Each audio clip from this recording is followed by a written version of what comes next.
श्रावण मास का पावन पर्व कांवड़ चल रहा है।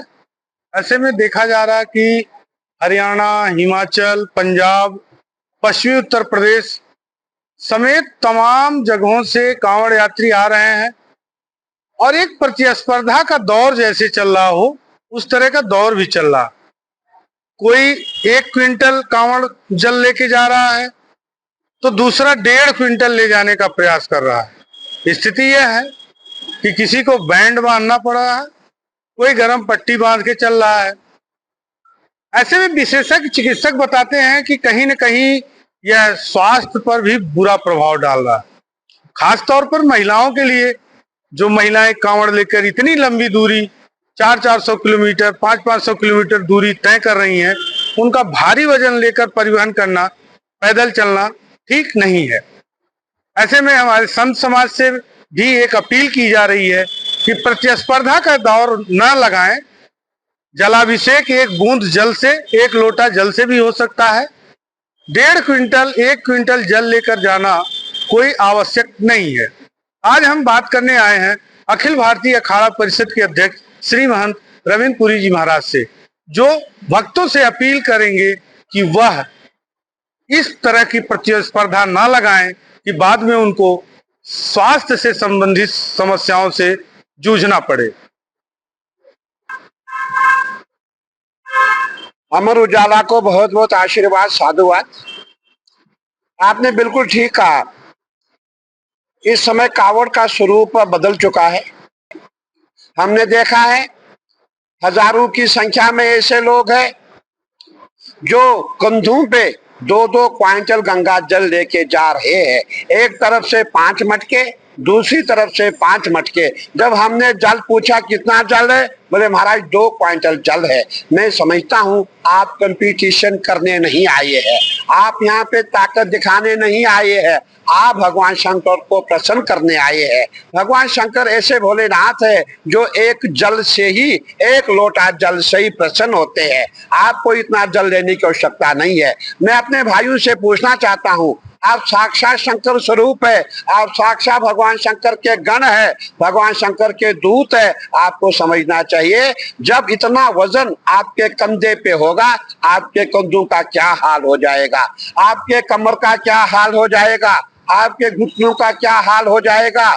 आप इस चीज को भी देखें। आप जोश में होश मत खोएं, आप उतना ही जल ले जाएं जितने आप उठा सकते हो। मैं आपसे पुनः एक बार निवेदन करना चाहता हूं, आप 1 लोटा जल, 1 मटका, 2 मटका जल लीजिए। आप जो है क्वांटलों के हिसाब से जो जल लेकर के जाते हैं, ये उचित नहीं है। हमने स्वयं देखा है एक जो कांवड़िया है, जब वो 2 क्विंटल जल लेके जाता है, वो 15 कदम चलता है और कांवड़ नीचे रखता है। उसका दूसरा साथी फिर उसको उठाता है, 15 कदम चलता है, कांवड़ नीचे रखता है। इससे आपकी कांवड़ भी खंडित हो रही है, क्योंकि आप रास्ते में उस कांवड़ को रखते हो। मैं पुनः एक बार आपसे निवेदन करना चाहता हूँ, आपके अच्छे के लिए, आपके भले के लिए, जो भी आपने मन में इच्छा है, भगवान शंकर आपकी इच्छाओं को पूर्ण करें। लेकिन आप अपने शरीर का ध्यान दें और कांवड़ जो है जितना जल आप उठा सके उतनी ही लेके जाए। बहुत बहुत आशीर्वाद, साधुवाद। उनसे मेरी अपील है कि भक्ति का अर्थ पागलपन नहीं होता, भक्ति का अर्थ तन्मयता है, परमात्मा के प्रति आह्लाद है, अंतःकरण की प्रसन्नता है, लेकिन उन्माद नहीं। आह्लाद है, उन्माद नहीं।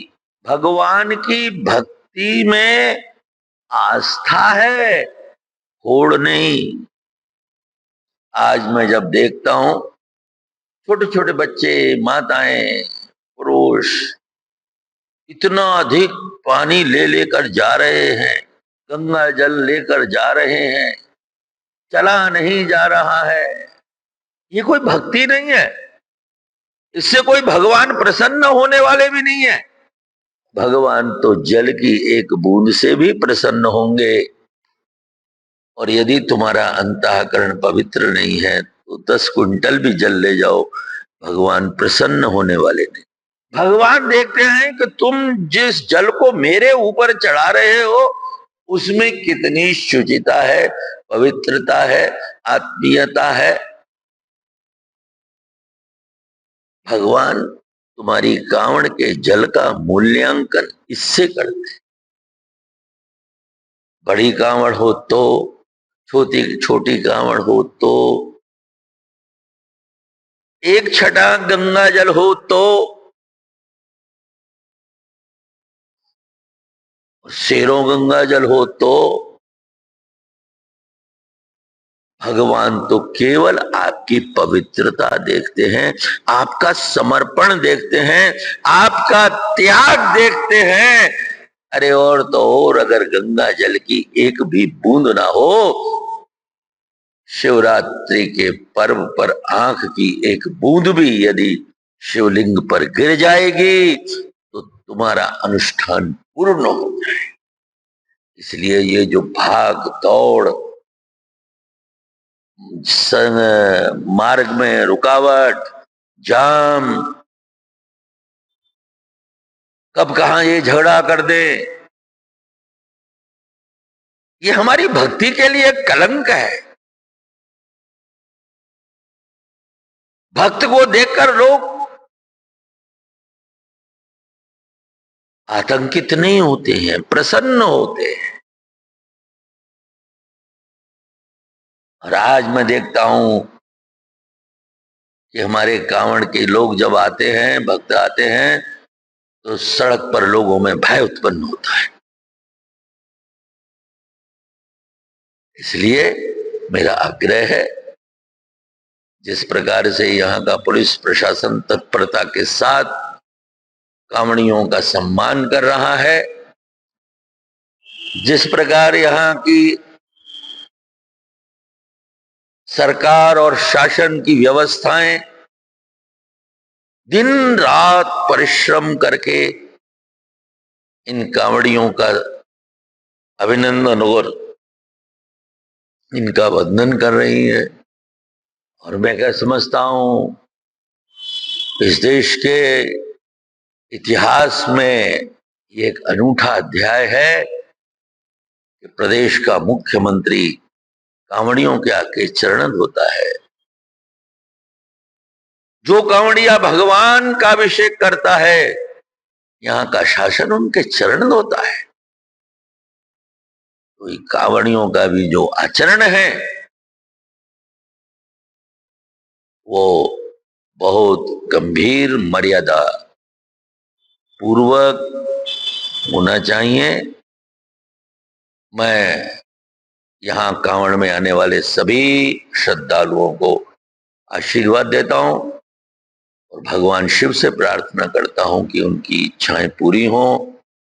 लेकिन भगवान शिव की जो साधना है वो मर्यादा में रहे, मर्यादित रहे, ये सबसे अपेक्षा। मंगल कामना करते हैं, बधाई भी देते हैं, लेकिन कुछ इस तरह का जो चल रहा है भावनात्मक, बहुत ज्यादा उत्साह से जो वो जल ले जा रहे हैं, इतने ज्यादा भारी, हम उसमें बड़ी चिंतित हैं। हम गाड़ी रोक करके कई बार विचार विमर्श करते हैं कि इसे कैसे पहुंचेंगे वहां तक। पहुंच भी जाएंगे, उसके शारीरिक हानि उनको होगी, पैरों की तकलीफ होगी, गर्दन की तकलीफ होगी, पेट की जो तकलीफ होगी, बाकी डॉक्टर लोग बताएंगे उनको विस्तार से। लेकिन हमारा कोई चिंता का विषय है, जिस तरह से पहले कावड़ उठाई जाती थी उसी पैटर्न पे इन लोगों को कावड़ उठानी चाहिए। उसमें किसी भी प्रकार की किसी को भी दिक्कत नहीं होगी, उनको भी दिक्कत नहीं होगी और यात्रियों को भी दिक्कत नहीं होगी। सड़क घेर घेर के जाना पड़ रहा है, उनकी बस की बात नहीं, वजन इस तरह का है, उनकी बस की बात नहीं है। पूरी सड़क गिर जाती है, 2-3 फुट फिर उनके लिए और रास्ता छोड़ना पड़ता है, कोई टचिंग ना हो। और गाड़ी चलाने वाले भी डर रहे हैं, एक भय का वातावरण बना हुआ है कि किसी प्रकार की कोई दुर्घटना ना हो। सभी कावड़ियों से हमारा निवेदन है, अपील है, उनके लिए, उनके हित के लिए, सबके हित के लिए, सभी का इसमें हित है कि जिस पैटर्न पे पहले कावड़ जाती थी उस पैटर्न पे आप एक एक बंटा ले जाएं, कोई बात नहीं, लेकिन 4-4 बंटे, भारी भारी बंटे जो आप ले जा रहे हो, 2-2, 3-3 आदमी उसमें लगे हुए हैं, ये हमारी समझ से परे बात है। हम उन सबसे अपील करते हैं कि इस तरह का वातावरण न बनाए जो किसी को परेशानी हो। हम लोग महात्मा हैं, हम लोग तपस्या करते हैं, कुछ भी करते हैं तो हम इस बात का ध्यान रखते हैं कि हमारे कारण जनता को किसी प्रकार के कोई दिक्कत ना हो। उनको भी ये बात सोचनी चाहिए और उनके परिवार वालों ने जहाँ से उनको मिली उन्होंने ये समझाना चाहिए उनको, भाई इस तरह का वातावरण ना बने। थोड़ी दूर के लिए चल जाता है, कोई 200 किलोमीटर चल रहा, कोई 300 किलोमीटर चल रहा, कोई 500 किलोमीटर चल रहा है, तो ये भावना में उत्साह, उनको उत्साह है, उत्साह में वो कार्य उसको कर रहे हैं। उस उत्साह से जो है वो नुकसान भी हो सकता है। जैसे उत्साह में हम समुद्र में जाते हैं, समुद्र की झाल आती है, वो हमें समुद्र में ले जाती है, आदमी बह जाता है। इसी तरह से हम गंगा जी में स्नान करते हैं, उत्साह पूर्वक हम जो है गहरे पानी में चले जाते हैं, डूबने का खतरा होता है। इसी तरह से उत्साह से वो जो ले जा रहे हैं, शरीर में उनको दिक्कत हो सकती है, किसी को हार्ट की तकलीफ हो सकती है, किसी को पेट की तकलीफ हो सकती है, किसी को पैर की तकलीफ हो सकती है, जिसका जो है इलाज होना भी कोई संभव नहीं है। तो मैं उन सबसे अपील करता हूँ ऐसा कार्य करें, उनका भी हित हो, समाज का भी हित हो, सबका हित इसमें सोचना चाहिए। कांवड़ में परंपरागत तरीके से कई परिवर्तन हुए जी। कांवड़ का स्वरूप बदला, बड़ी कांवड़, छोटी कांवड़, डाक कांवड़, तमाम चीजें। आज एक प्रतिस्पर्धा का दौर देखा जा रहा है। जैसे एक व्यक्ति अगर 100 लीटर गंगा जल ले जा रहा है तो दूसरा वही 150-200 लीटर ले जाने का प्रयास कर रहा है। कम उम्र के बच्चे भी कहीं न कहीं 1 क्विंटल तक गंगा जल ले जाने का प्रयास कर रहे हैं। जी। शारीरिक रूप से उनको बाद में क्या दिक्कतें आएंगी, या आप जैसे घुटने में, पैरों में पट्टी बांध रहे हैं, बैंड लगा रहे हैं, तो ऐसे में आपकी तरफ से क्या सुझाव है? देखिए, हमारे मेडिकल साइंस में, आयुर्वेद शास्त्र में भी कोई भी कार्य करने की क्षमता के लिए उसमें लिखा गया कि आप अपने जो भी कार्य करिए एक निश्चित अपने शरीर के बल के प्रमाण में करिए। अनावश्यक अगर कोई कार्य करते हैं तो हमारे आयुर्वेद में उरछत या सोज जैसी बीमारी का भी वर्णन है, जिससे कि अगर हम अपने शरीर के ताकत से, सामर्थ्य से अगर अधिक कार्य करते हैं तो हमारे शरीर के लिए कई तरह से नुकसानदायक हो सकता है। विशेष रूप से अगर सद्यकालीन में कंडीशन में हम देखें तो अत्यधिक भार का वहन करने से मेरुदंड से संबंधित समस्या हो सकती है, स्पाइन की प्रॉब्लम हो सकती है, और दूसरा सॉफ्ट टिश्यू इंजरी हो जाए, इन्फ्लेमेशन हो जाए, शरीर में कई तरह के विकार उत्पन्न हो सकते हैं। तो जहाँ तक श्रद्धा का विषय है तो भोलेनाथ को अगर जल चाहे हम एक लोटा चढ़ाएं, चाहे एक हम घड़ा चढ़ाएं, बात वही है।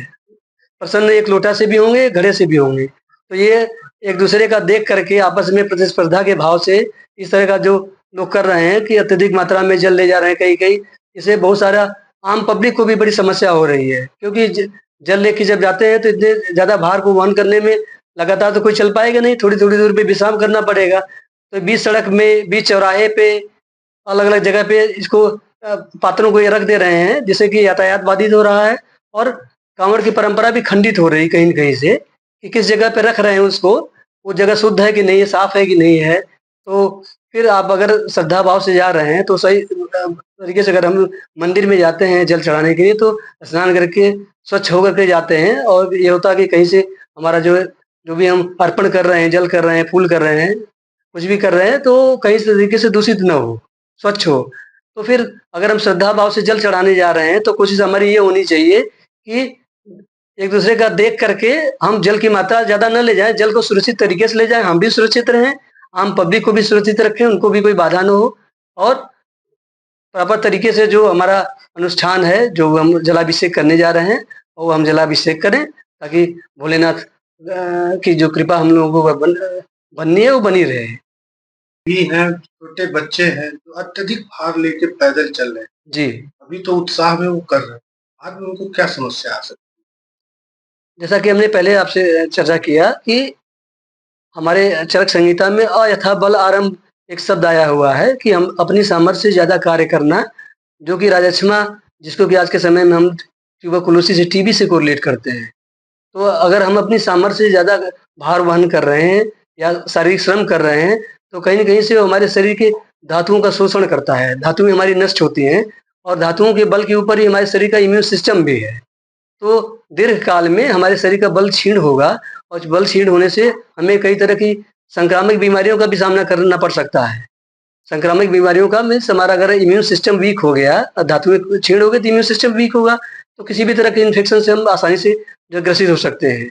बाकी जो शारीरिक संगठन के बारे में बताया कि अस्थियों की बीमारी, संधियों की बीमारी, मांसपेशियों की बीमारी, है ना? इससे रिलेटेड भी विकार उत्पन्न हो सकते हैं। जैसे हमने बताया कि स्पाइन से रिलेटेड खास करके कि कंधे पे लेके कांवड़ चल रहे हैं, ठीक है? तो यहाँ पे पूरा का पूरा मेरुदंड हमारा जो स्पाइन है, कहीं से अनफॉर्चुनेटली डिसलोकेट हो गया, कोई स्पाइन बल्ज हो गया, तो पैरालिसिस तक भी हो सकती है। व्यक्ति हमेशा के लिए पंगु भी हो सकता है। अगर नर्व कंप्रेस हुई तो हमेशा के लिए पंगु भी हो सकता है, पंगुता भी हो सकती है। तो इसके तो बहुत सारे मतलब नेगेटिव इम्पैक्ट हैं हेल्थ के ऊपर, क्योंकि अत्यधिक मात्रा में, क्योंकि बहुत सारे लोग, मुझे ऐसा देखने में लगता है कि जैसे आप एथलीट्स में जाएँगे कि बहुत सारे एथलीट्स लोग वो करते हैं कि अपने परफॉर्मेंस को बढ़ाने के लिए स्टेरॉइड जैसी चीज़ें लेते हैं। तो कहीं न कहीं से इस तरीके से ये लोग अगर बहुत ज़्यादा मात्रा में भार का वहन कर रहे हैं, तो कुछ न कुछ ये ऐसे हो सकता है, औषधियाँ, दवाइयाँ भी ले रहे हैं, स्टेरॉइड टाइप की दवाइयाँ, जिससे कि शरीर के अंदर ज़्यादा उस कुछ समय के लिए ताकत आ जा रही हो और बाद में जो है उसका फिर नेगेटिव इम्पैक्ट आएगा। तो कहीं न कहीं हो सकता है इसमें नशा की वृत्ति भी लोगों के अंदर आ रही हो, मतलब जो ज़रूरत से ज़्यादा दुस्साहस कर रहे हैं। तो ओवरऑल खैर वो अगर नहीं भी कर रहे हैं तो भी अपने सामर्थ्य से अधिक कार्य करना, क्योंकि रूटीन में जितना ये जल लेके जा रहे हैं, रूटीन अपने व्यवसाय में भाई अलग-अलग सबका व्यवसाय होगा। कोई भार वहन करने का तो ऐसा तो है नहीं कि वो डेली लोडिंग का काम कर रहे हैं, तो नियमित रूप से वो कार्य तो कर नहीं रहे हैं। एकाएक अगर इस कार्य को कर रहे हैं तो अपने सामर्थ्य से ज़्यादा ही कार्य कर रहे हैं। जो व्यक्ति अपने बाई प्रोफेशन, मान लीजिए लेबर क्लास का व्यक्ति है, तो एक बार वो तो टॉलरेट कर भी लेगा। लेकिन अगर उस कैटेगरी का व्यक्ति नहीं है, एक सामान्य व्यक्ति है, आम कार्य करने वाला व्यक्ति है और इस तरह से एक दूसरे की देखा-देखी में इस तरीके से कि वो अगर 100 किलो ले जा रहे हैं तो हम 150 किलो, 120 किलो लेके जाएँगे। तो इस तरीके का एफर्ट करना, ये हर तरीके से कांवड़ ले जाने वालों के स्वास्थ्य के लिए भी नुकसानदायक है। और जैसा कि हमने कहा कि अगर इस तरीके का भार ये ले जा रहे हैं तो बीच-बीच में कहीं न कहीं तो बार-बार ब्रेक लेना पड़ रहा है, रुकना पड़ रहा है, विश्राम करना पड़ रहा है। और विश्राम करने के लिए ये कांवड़ को अपने कहीं न कहीं से सड़क के किनारे, चौराहे पे, है ना? अन्य जगहों पे रख देते हैं, जिससे आवागमन भी बाधित हो रहा है, लोगों को परेशानी का भी सामना करना पड़ रहा है। तो इन लोगों से यही आग्रह आपके माध्यम से हम करना चाहते हैं कि जो कांवड़ी यात्रा में निकले हैं भाई बंधु लोग, वो अपने स्वास्थ्य का भी ध्यान रखें, जन समुदाय का भी ध्यान रखें, वातावरण का भी ध्यान रखें, हर चीज़, क्योंकि तभी इसकी मतलब सिद्धि है। तभी है जब हम पूर्ण तरीके से अपने विवेकपूर्ण तरीके से इसमें हम शामिल होंगे। तो महान धर्मनगरी के विद्वत जन सभी ने मार्मिक अपील की कि आवश्यकता से अधिक जल ना ले जाएं। हमने आयुष चिकित्सा पद्धति के विशेषज्ञ से बात की, डॉक्टर संजय जी से। उन्होंने बताया कि आवश्यकता क्षमता से अधिक अगर आप भार ले जा रहे हैं तो कई तरह की परेशानियां आ सकती हैं। यह आग्रह और अपील हर वर्ग से की जा रही है। आशा है कि इस सुझाव, इस अपील का कांवड़ यात्री नियमों के सहित पालन करेंगे। कृष्णकांत मण त्रिपाठी, अमर उजाला ब्यूरो, हरिद्वार। अगर आप ये वीडियो YouTube पर देख रहे हैं तो हमारे चैनल को सब्सक्राइब करें और बेल आइकन को दबाना ना भूलें। अगर आप Facebook पर ये वीडियो देख रहे हैं तो हमारे पेज को लाइक करें।